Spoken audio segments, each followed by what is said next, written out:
Is there a place in time where logic breaks down and wonderment begins? Could that be somewhere at some time along an infinite line between the reasonable and the highly unlikely? Join us on a journey into the improbable. Today's story, episode 253, Ocean Drift, read by Mitchell 2. Opening and closing theme by Matthew Erdman. Somewhere and sometime, nothing will change.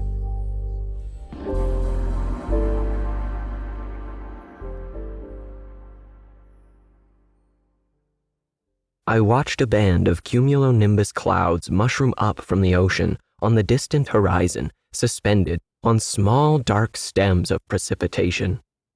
Despite the distance, I could smell the approaching rain. Out in front, a large automated tugboat belching out black diesel exhaust was struggling to pull our platform, the Ocean Drift, away from New Cascadia, a microstate that had been moored in the shallow waters of what used to be Bokak Atoll. Now, all but submerged under several meters of rising ocean, what little of the atoll remained above the waves had been bought by New Cascadia and now served as a place to anchor the independent startup nation to the ocean floor. Hey, Hermes. Worried about the storm? We should be through it before it amounts to much. I turned to find Jasper, my human advocate and friend, standing at the safety rail beside me. Checking to ensure no one else was around, I answered. I can smell it, I explained, lifting my nose to the wind. Jasper nodded appreciatively.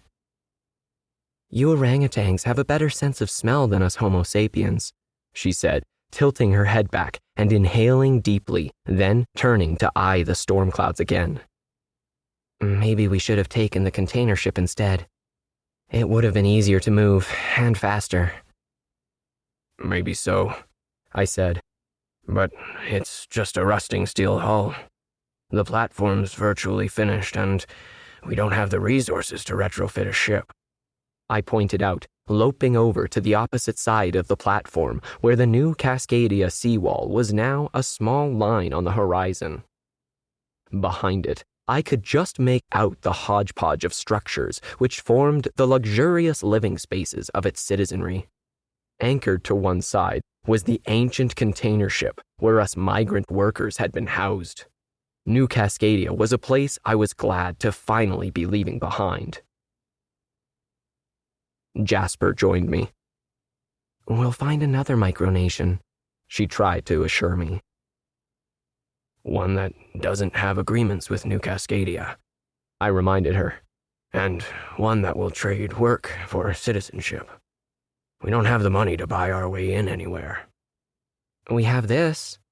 Jasper swept her arms around to include the 10-story superstructure containing the habitat spaces.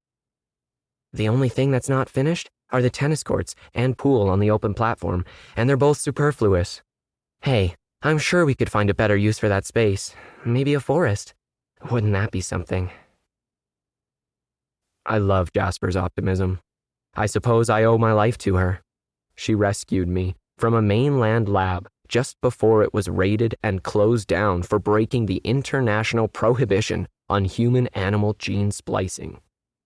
Those outlawed practices created me, an uplifted orangutan modified by human genes to boost brain development. Jasper had been a junior researcher working with the experimental subjects to measure the extent of their enhanced capacities. When she discovered my exceptional cognitive abilities, she helped me hide them. I'm not sure what the ultimate purpose of the program was. Even Jasper doesn't know. But I'm sure I was not it. I'm too smart to be an unpaid laborer who understands orders but doesn't have the wherewithal to ask for wages. I'm not trying to be cynical, but given what I've learned about humanity, I am guessing that was the goal. With no place to flee to, where I wouldn't be confined to a lab for the rest of my life and Jasper imprisoned, we were forced offshore to the self-declared micronation of New Cascadia. A forest would be nice. I miss trees. I admitted, anxiously checking again to ensure no one else was around to overhear us talking. I'd love the chance to climb again. That part of my genetic makeup hadn't been altered much. My arms and legs are equally dexterous, and that had been our ticket to the micronation. They needed laborers to build new platforms to expand their tiny nation, and I'm able to get places without the need of cranes and scaffolding. We were given work visas, and eventually told we could stay on if we came up with the cash to buy a space in the new concrete island we were there to build. In short, citizenship had a price. Did we do the right thing? I questioned. There wasn't really any other choice, Hermes, Jasper pointed out. The job was almost over and none of us had the money to buy in. Everything had a price in New Cascadia. That was just how it worked. There were no taxes, no public services, and virtually no laws, as long as you didn't interfere with anyone else's right to do whatever they wanted to. And that's why we ended up there. That, plus the fact the micronation rejected all international law. It was why the other refugees we worked with ended up there as well. On the surface, New Cascadia looked as if it was a place that would accept us, but it turned out to be a dead end. So, in desperation, we were forced to act to ensure we had a future. Think they'll try and catch us? I asked, watching the last of the habitat towers sink below the horizon behind us. It will take them a while to clear the channel, Jasper said, squinting at the ocean to make sure she was right. And who's going to do that? Everyone on a work visa came with us, and as long as we stay in international waters, no one will care. I completed her sentence. Then again, no one else might be willing to let us in, I added. Then we'll start our own micronation, Jasper suggested. This platform was designed to house and support 200. There are only 50 of us. We could sell the other 150 spaces to people in our situation and get the cash we need to start up once we find a suitable anchorage. It would be a place where you wouldn't have to hide what you are. The first fat drops of rain began pelting down, and we headed into the habitat building at the center of the platform. As we came through the main entrance to the habitat atrium, we stumbled onto a small, animated group arguing about something. They stopped as soon as they noticed us. Hey, it's Jasper and her pet ape, the tallest one sneered. He went by the name Brody and liked to drop hints that he had been someone important in his past. But, like everyone on a New Cascadia work permit, he was on the run from some authority and had nowhere else to go. We're finally going to make a few decisions around here, he informed us. Like where we should go, who should run the place, and who does what. We've already agreed your trained monkey should be doing the stuff no one wants to do, like sewage system maintenance. His name is Hermes, and he's an unusually gifted orangutan, not a monkey, Jasper corrected. We had agreed to only reveal that I had been specially bred so I could be easily trained to perform specific tasks. We didn't want anyone to know I had been genetically uplifted and was probably smarter than an average human, and certainly not that I had conceived and planned our appropriation of the new habitat platform. Jasper had taken credit for that. We said we'd all decide on those things, Jasper scolded, staring at each member of Brody's little cadre, daring them to contradict her. The group had coalesced around Brody before we arrived in New Cascadia. They had been among the first mainland refugees granted permits to work on the new platform and saw themselves as above everyone else, frequently bullying their way into the easiest jobs. We agreed what was going on in New Cascadia didn't work for us, Brody corrected. Liberty for everyone. Yeah, sure, as long as you can afford to pay for it. We're not gonna do that here. His pals muttered their agreement. We're not gonna create some airy-fairy idealistic way to run things that doesn't work once the tires hit the road. I know what has to be done. Do you? He challenged. Everyone needs to have a say in this, Jasper pointed out. That's what we agreed to. Including the ape? Brody laughed, then turned and walked away. Jasper was about to respond when I pinched her arm.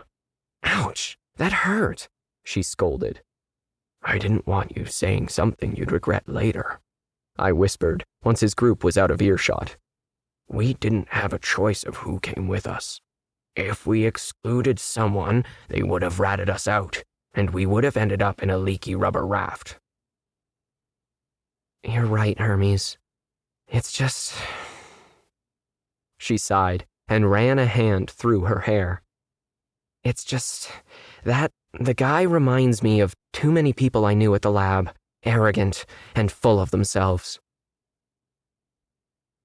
What we don't want is a repeat of New Cascadia, Evander, one of the electricians, said a day later at our first meeting since stealing the ocean drift. We had agreed to meet in the Habitat's atrium the day after our hasty departure to figure out what we were going to do. We got lured out here with the promise of freedom and shelter from unfair laws, Evander continued, only to discover that just even working for the place forfeits our citizenship to all the older nation states, so we can't even go back. And sure, we could buy our way in, but given the price and what we were being paid, that was a joke. There were murmurs of agreement.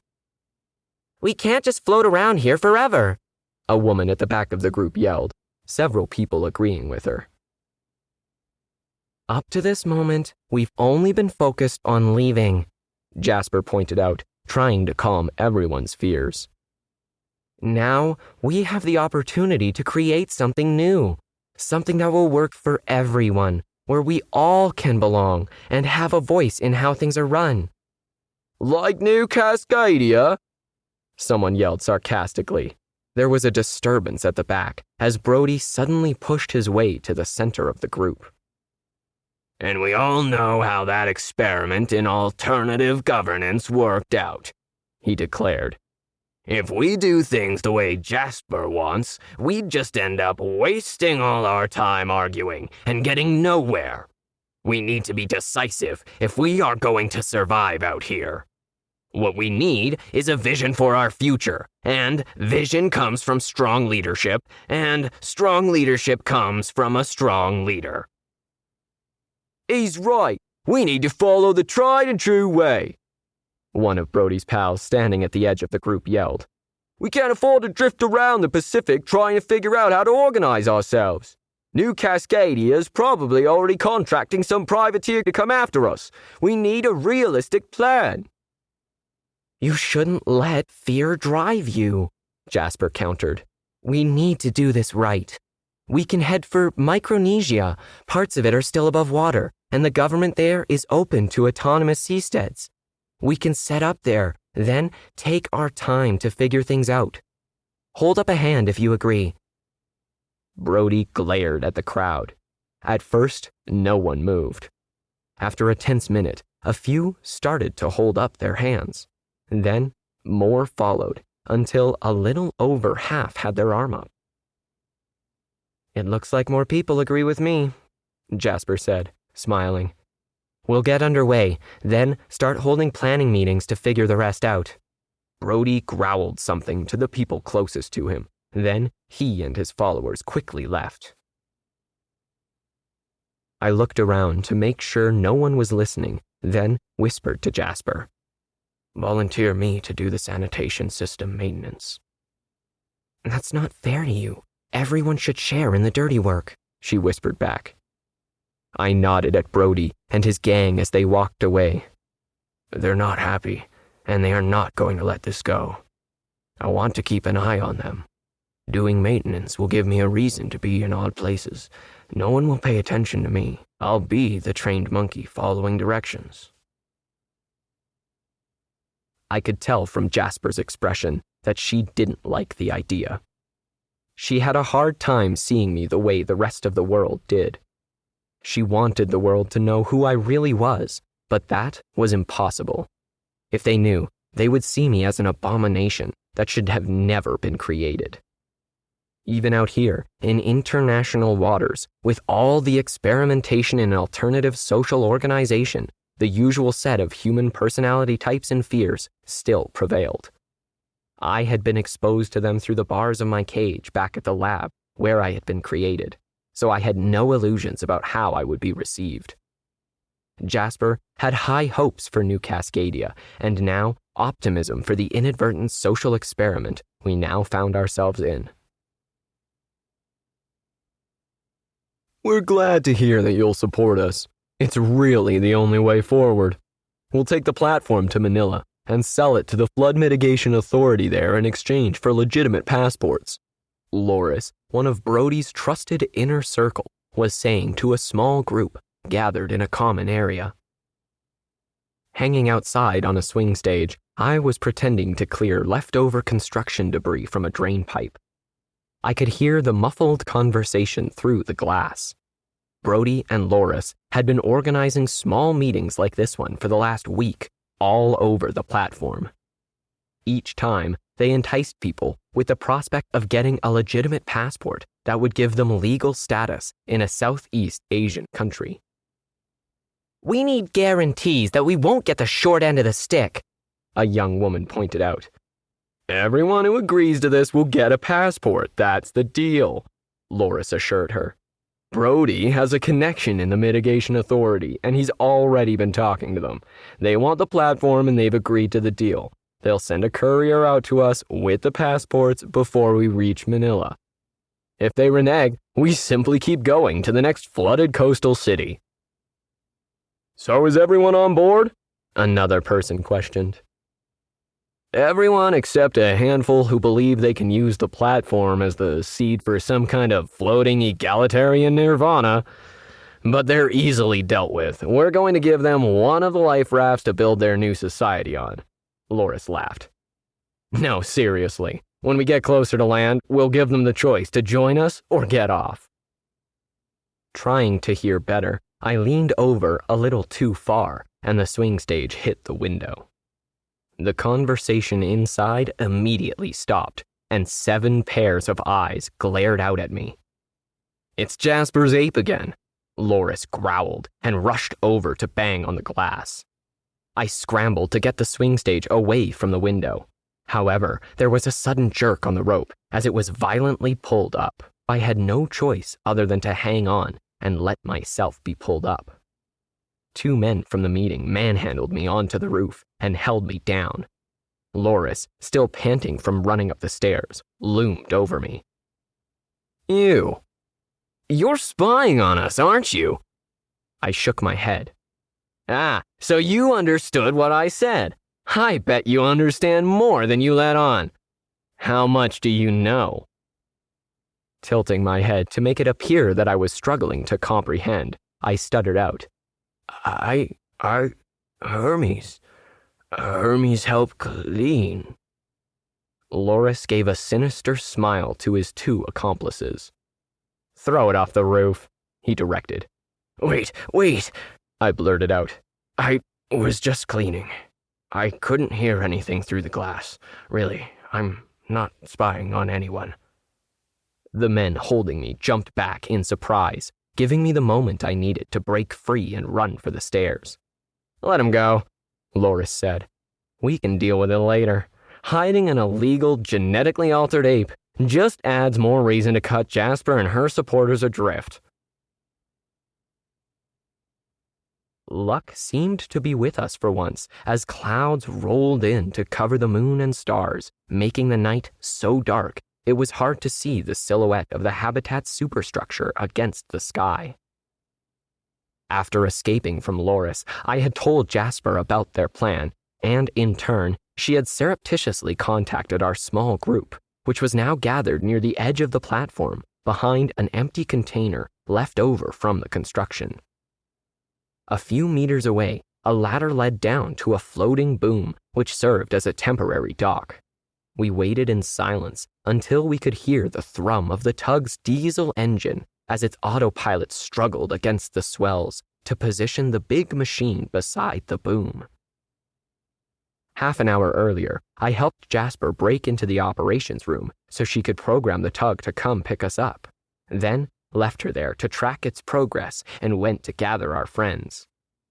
Jasper had told them about me, so they weren't entirely shocked when I came to collect them, but now, knowing what I was, I could sense their discomfort. Regardless, all of us, except Jasper, were now hiding while we waited for the docking to complete. I heard a bump, and the tug's diesels revved up to hold it against the boom. "That's it. Go," I whispered. Then, the first of our small group began to grope their way down the ladder. I chanced an anxious look back toward the central tower. Jasper should have been moving across the open deck by now. She had just needed to feed a few final instructions into the remote control system, then set a timer which would switch the tug to independent navigation once it had finished docking. "We're all on board," someone yelled up. "Jasper's not here," I called back. "I'm going to look for her. Tie the tug up to the boom and cut the engine, in case Brody's people come by." I waited until I heard the engine die, then listened. Waves broke against the tug, pushing it into the boom, creating a kind of muffled squelching sound as rubber rubbed against metal. It was better than the rumble of an idling diesel engine, but anyone who had spent time near a port would recognize that sound and know something had been docked to the boom. I hoped our luck would hold out a bit longer and quietly slip back across the open deck of the platform to find Jasper. The control center was located in a small, 2-story structure on the far side of the concrete island. Aside from 3 people posted for night watch, everyone else was supposed to be asleep in the habitat. But when I got there, the lights in the control room were on, and I could hear voices. "We found her in here with the lights off," someone was saying. "She won't tell us what she was doing." "I couldn't sleep," Jasper explained. "I like to come here and look out at the ocean when I get insomnia." "Really?" Brody challenged, obviously not believing her. "You know, you get a better view if you go out on the observation deck." I heard the whine of an electric motor and the sound of the ocean grow louder. "If we get someone in here to check the controls, what are they going to find?" "Loris, go wake Aspen," Brody directed. I waited until Loris left, then crept to the open door and peeked in. The sliding glass panels which closed off the observation deck from the control room had been opened, letting the salty night air blow in. Brody was edging Jasper toward the opening. Another man, I didn't know well, was looking at the console controlling the tug, trying to decipher the various windows Jasper had opened to hide what she had been doing. Brody glanced at him impatiently. "I can't tell if anything's been changed," the man admitted reluctantly. "I've never used this system before. We need to wait until Aspen gets here." "What were you doing? Logan caught you sitting there doing something," Brody demanded. "I just wanted to check the weather forecast," Jasper claimed. Brody had managed to back her out onto the observation deck, and I knew what he was about to do. He would say it was an accident. I grabbed onto a conduit, suspended from the ceiling, and swung through the door, aiming for the computer console. Taken by surprise, the man who had been trying to decipher the display only had time to protect his face. I crashed into the screen, shattering it, sending a shower of glass and plastic shards everywhere. They wouldn't be using it to take back control of the tug. Brody spun around. "You!" he yelled and leapt across the room at me. Springing off the smashed console, I tucked into a ball and hurled myself at Brody, hitting him in the upper chest and knocking him off his feet. Before he could recover, I grabbed Jasper by an arm and dragged her out the door, slamming it behind us. Once outside in the hall, we were greeted by the sound of hurried footsteps. "This way," I urged, pulling Jasper in the opposite direction. We burst out of a fire exit on the far side of the building, setting off alarms, taking away any hope of sneaking away into the dark. Lights started coming on in the habitat as we raced around the building and headed back across the open platform to the ladder. We had only made it halfway across when the floodlights turned on. "There they are!" someone yelled. The entrance to the control center burst open. Brody and 3 others raced out, angling to cut us off before we could get to the ladder. Another group, which must have come out of the Habitat building before we had set off the alarm, were already at the ladder pointing at the tug. We heard the tug's diesel suddenly fire up. I hoped they'd already cast off the lines and were pulling away. Trying to anticipate the direction they'd take, I motioned Jasper to the left, and we raced to the edge of the platform. Brody's group swerved to follow, but were now too far behind to catch us before we got there. "What now?" Jasper gasped, looking over the edge into the dark water. "We jump," I explained. "You can't swim," she began to object. "But you can," I replied, waiting until I could hear the tug coming around the side of the platform. By then, Brody was only a few steps away. "Now!" I yelled. And then we were weightless for a second, suspended between our dashed hopes and a desperate act. The surface was harder than I expected, hitting me like a hammer blow, knocking the wind out of my lungs. I could see light searching the murky water as I sank below the surface. "He's okay," Jasper exclaimed in relief. I vomited up water as I choked back to consciousness. Several concerned faces were looking down at me. In the distance, I could just make out the shadowy mass of the platform growing smaller by the second. "We made it," I coughed out. Jasper helped me sit up. "What now?" she asked. I didn't have an answer, but I could see a couple members of our group hanging back, glaring at me, and instantly knew what they were thinking. "It won't make any difference where we go," I said.